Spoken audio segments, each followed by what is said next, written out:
l'actualité africaine avec Arthur Ponchelet. Et à la une, dans une annonce surprenante, Corneille Nangai Yobelio, ancien président de la Commission électorale nationale indépendante de la République démocratique du Congo, a exprimé de profonds regrets concernant son rôle dans la création de l'Alliance Fleuve Congo, un mouvement politico-militaire accusé d'atrocités dans l'est du pays. Il a présenté des excuses publiques au peuple congolais, s'est désolidarisé du président rwandais Paul Kagame et de ses alliés, et a sollicité la grâce présidentielle pour contribuer à la reconstruction nationale.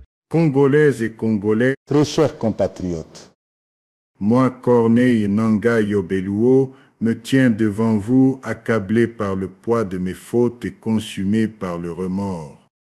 En créant l'Alliance Fleuve Congo, en m'alliant au M23 et en acceptant le soutien du président rwandais Paul Kagame, j'ai trahi la nation qui m'a vu naître.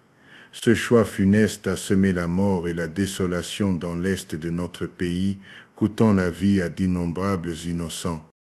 Aujourd'hui, je prends conscience de l'ampleur de ma trahison.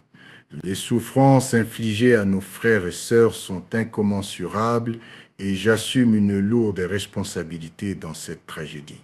Je me désolidarise totalement du criminel Paul Kagame et de sa bande d'assassins dont les actions ont plongé notre peuple dans le deuil et la douleur. Je demande pardon du plus profond de mon âme à chaque Congolaise et Congolais. Je supplie la communauté nationale et internationale de croire à la sincérité de me repentir.